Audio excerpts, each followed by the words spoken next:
Taong 2005 na mag-umpisang dumating ang mga A-team dito sa AUO Taichung. Maaari ang ilan sa kanila ay naghahanap ng gawain ng Panginoon gaya ng Bible study, pero walang nasumpungan dahil hindi alam kung saan at paano at kung sino ang dapat magsimula kahit na isang maliit na gawain lamang. Lumipas ang halos 10 buwan sa biyaya at kalooban ng ating Diyos na magkaroon ng gawain dito sa AUO.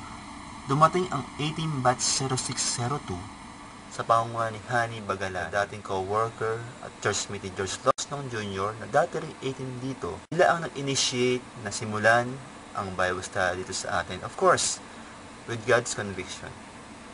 Hanggang noong February 22, 2006, sinimulan ang tinatawag natin na AUO Taichung Bible Study Group sa pakikipagtulungan ng kabats ni Hani na si Arman Manson o mas kilala sa tawag na Piolo o Kuya Piolo. Hanggang sa dumating pa ang mga sumunod na batch ng 18 na ginamit sa BS kagaya nila Penny, ni Rona, ni Judith, ni Mayet. At kasabay ng paglago ng Bible study, nagsimulang magsidalo ang ilan pang mga 18 na nauna pa sa kanilang dumating dito at nagpaggamit din sa gawain.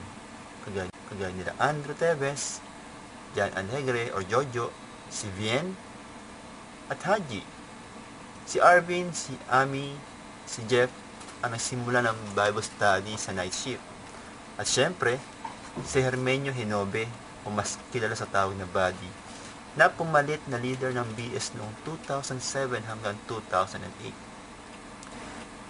At marami pong iba na hindi ko na matandaan sa dami po na naging bunga at nagnais na magpagamit sa gawain ito. Hanggang sa karamihan sa amin ay umuwi ng Pilipinas, at iba naman ay pinalad na makarating ng Canada. Hanggang ngayon ay tumutulong pa rin sa Bible study sa pamamagitan ng financial assistance.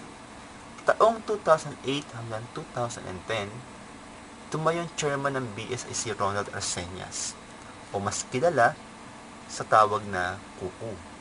Pinangasiwaan niya ang gawain sa tulong at gabay ng ating Panginoon. Naging matagumpay ang gawain dito sa ating company. At sa pareho din taong yon hanggang sa kasalukuyan, si Harry ang tumatayong chairman ng BS. Sa patuloy ng gawain ito, marami ang 18 team na naabot, nabago, at nakaranas ng kaligtasan dahil sa pag-ibig ng Panginoong Hesus.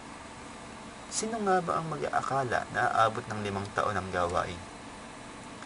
Pero dahil ito ay gawain ng Panginoon, walang sino man ang maaring pumigil sa atin dahil nais ng Diyos na mas marami pang 18 o kaluluwa ang madala natin sa kanyang paanan.